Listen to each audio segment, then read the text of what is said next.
देश में इन दिनों गेहूं की सरकारी खरीद चल रही है। सरकार ने मंडी में 48 घंटों में खरीद और 72 घंटों में फसल के भुगतान का दावा किया है, लेकिन प्रदेश के ऐसे कई जिले हैं जहां पर किसान मायूस है। क्यों, वो आप इस रिपोर्ट को देखकर समझ सकते हैं।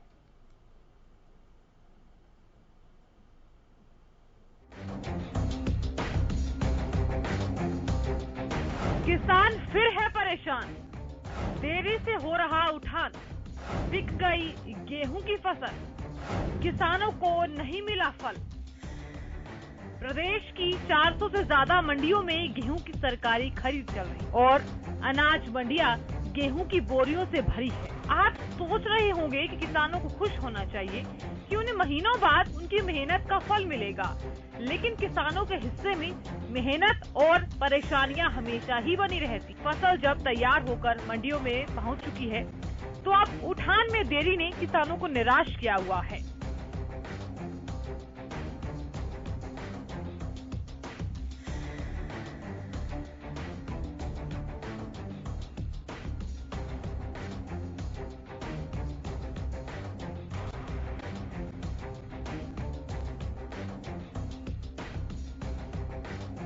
बल्लभगढ़, गुलाचिका, यमुनानगर में भी हालात एक जैसे हैं। बल्लभगढ़ में जहां उठान में देरी के लिए मार्केट कमेटी के अधिकारी ट्रांसपोर्टर की लापरवाहियों को जिम्मेदार ठहरा रहे हैं, तो वहीं गुलाचिका में परेशान किसानों ने जहां मजबूर होकर प्रदर्शन किया। यमुनानगर में किसान अपनी गुहार लेकर जिला उपायुक्त के पास पहुंचे हैं। किसानों की परेशानियों को सरकार कितना समझती है, जरा सुनिए।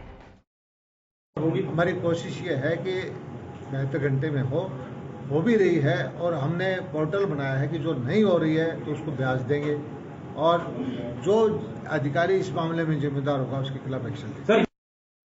प्रदेश के कृषि मंत्री अभी 72 घंटे में पेमेंट किए जाने का दावा कर रहे हैं, लेकिन जमीनी हालत इससे बहुत अलग है।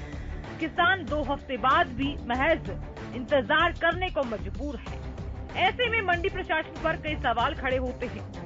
मंडी में गेहूं का देरी से उठान के लिए जिम्मेदार कौन? किसानों को समय पर क्यों नहीं मिल रही पेमेंट? सरकार की मंशा पर क्यों पलीता लगा रहे अधिकारी? 72 घंटे में पेमेंट के दावे का क्या हुआ? क्यों हर बार करना पड़ता है मेहनताने का इंतजार? लापरवाह अधिकारियों पर कार्रवाई से गुरेज क्यों?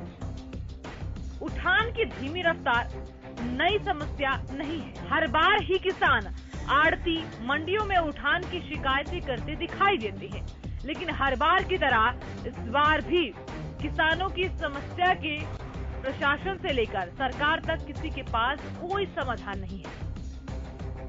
बल्लभगढ़ से राजेंद्र धैया की रिपोर्ट।